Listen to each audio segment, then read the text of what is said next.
जय श्री कृष्ण। आत्मा, परमात्मा और माया, इन तीनों की स्थिति का वर्णन करते हुए और तीनों के स्वरूप का वर्णन करते हुए परम पिता परमात्मा कहते हैं कि ये तीनों ही सत्य हैं, ये तीनों ही चिरस्थायी हैं और इनमें से किसी का नाश नहीं होता।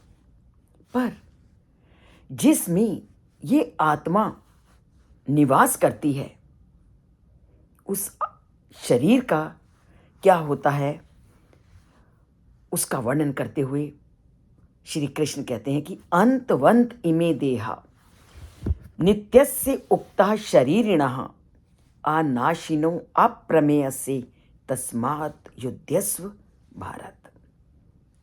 वो कहते हैं कि जिस शरीर में ये निवास करती है आत्मा, वो सारे शरीर तो नष्ट होने वाले हैं, परंतु शरीरों के अंदर रहने वाली ये जो आत्मा है वो नित्य है, अविनाशी है, अप्रमेय है।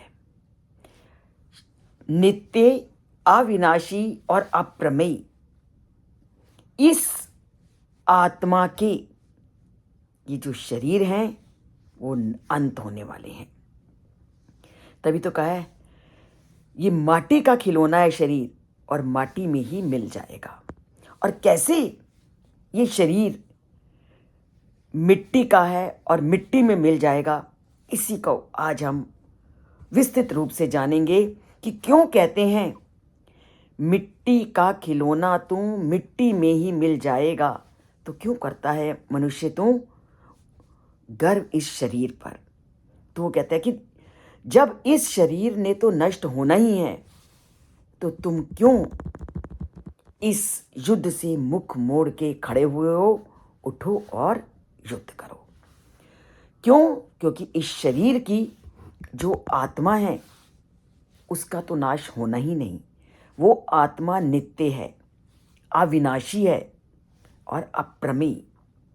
प्रमेय होता है जिसको हम माप सकते हैं किलो में, मीटर्स में, अन्य साधनों के द्वारा। और अप्रमेय जिसको हम कोई भी ऐसा हमारे पास मापक नहीं है जिसके माध्यम से हम इस आत्मा को माप सकें। और इस शरीर को क्यों कहती है दुनिया कि ये मिट्टी का बना हुआ है और मिट्टी में मिल जाएगा? तो इसके लिए ये कहा जाता है कि ये जो मिट्टी है ये साग, सब्जी, फलों, अनाज, दाल और घास में परिवर्तित हो जाती है।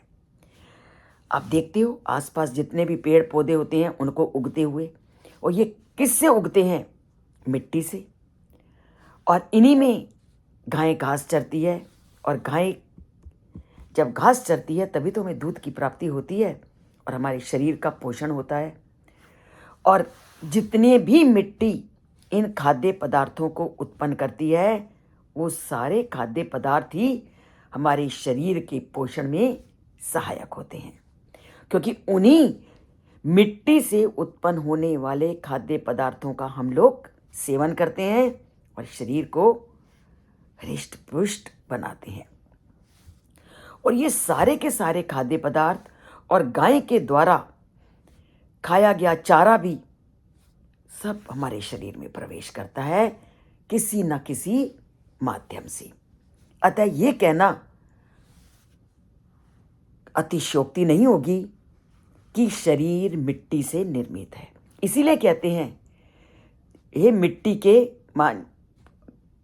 माझी कि मिट्टी से बने हुए तुम इस मिट्टी के शरीर पर किस लिए गर्व करते हो? तो क्योंकि ये मिट्टी से उत्पन्न होने वाली चीज़ों का सेवन करके ही हृष्ट पुष्ट होता है, तो इसीलिए इसको क्या किया है, ये शरीर मिट्टी से बना हुआ है।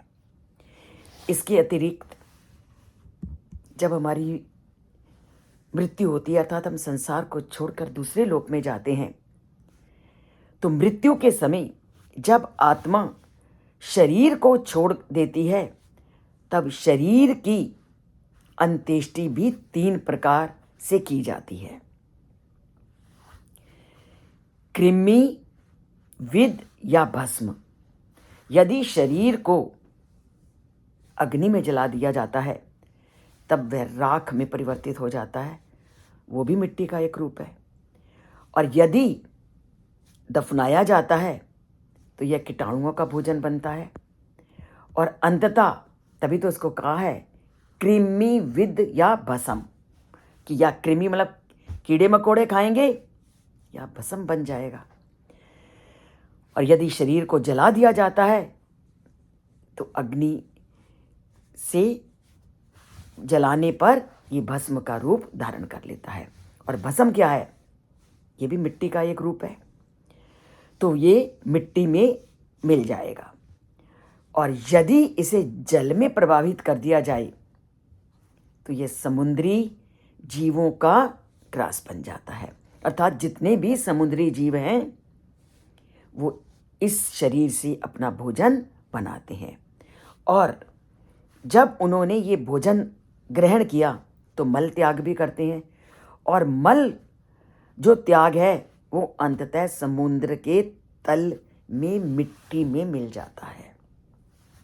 जितने भी समुद्री जीव जो मानव शरीर का सेवन करते हैं वो मल त्याग जब करते हैं तो वो मल भी समुद्र की तल में जाकर मिट्टी का रूप धारण कर लेता है।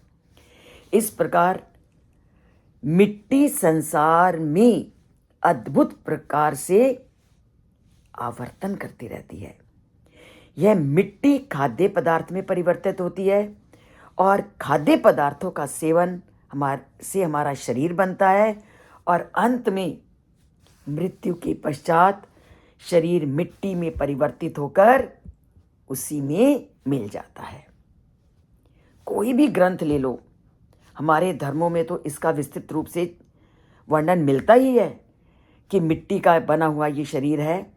अगर हम बाइबल को भी पढ़ें या कुरान शरीफ में भी देखें, उसमें भी सेम बातें बताई गई हैं जो हमारे ग्रंथों में बताई गई हैं। बाइबल में क्या उल्लेख है? और बाइबल में ये उल्लेख है, तुम मिट्टी से उत्पन्न हुए हो इसलिए मिट्टी में मिल जाओगे। मिट्टी से उत्पन्न हुए हो, मिट्टी में मिल जाओगे। सेम बातें किसी भी ग्रंथ को खोल के देख लो, सभी के विचारों में समानता दिखती है। तो ये उक्ति भौतिक शरीर से संबंध है। श्री कृष्ण बार बार अर्जुन को ये बताना चाहते हैं कि भौतिक शरीर में नित्य अविनाशी आत्मा का निवास है जो कि मिट्टी निर्मित नहीं है। आत्मा दिव्य और सनातन है, मिट्टी निर्मित केवल ये शरीर है। तो मिट्टी के बने हुए इस शरीर से इतना मोह किस लिए?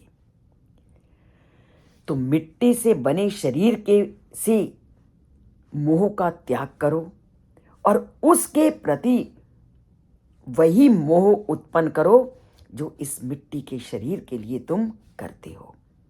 कितनी तरह से आज हम क्या देखते हैं, कितनी तरह से हम अपने शरीर को सुसज्जित करने के लिए 10 तरह के लेप लगाते हैं कि हमारा शरीर स्वस्थ रहे, हमारा शरीर देखने में सुंदर लगे।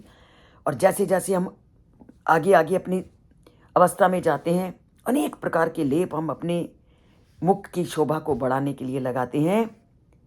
तो मिट्टी के शरीर को सजाने में तो इतने लेपों का प्रयोग करते हैं, पर मिट्टी के अंदर निवास करने वाली आत्मा को सजाने का कितना प्रयत्न करते हो? कभी सोचा आपने? इस शरीर को सजाने की अपेक्षा उसके अंदर जो आत्मा है उसको सजाने का प्रयत्न करो तो देखो कितना अलौकिक आनंद आपको प्राप्त होगा। एक बार इस आनंद को प्राप्त करने की आपको रट लग गई तो आप उस अलौकिक आनंद के पीछे खिंचते ही जाओगे। तो लगाइए उस अलौकिक आनंद के पीछे अपना प्रेम। और इस चैनल से नहीं जुड़े तो जुड़िए। अगर सब्सक्राइब नहीं किया तो सब्सक्राइब कीजिए। सब्सक्राइब एक ही बार करना है। लाइक तो आपकी इच्छा पर है, करना चाहें तो करिए, नहीं तो उस परम पिता परमात्मा का नाम लीजिए और ज्ञान की सीढ़ी पर चढ़ने का प्रयत्न कीजिए। बाह्य शरीर को सजाने की अपेक्षा उस शरीर के अंदर निवास करने वाली आत्मा को सजाइए। जब निवास करने वाली आत्मा को सजा लेंगे, भूषणै किम प्रयोजनम, तो बाहर के कृत्रिम आभूषणों का आपके लिए कोई भी सार्थक्य नहीं रहेगा। तो करिए जय श्री कृष्ण, बोलिए जय श्री कृष्ण और आत्मा को सजाने का प्रयत्न कीजिए।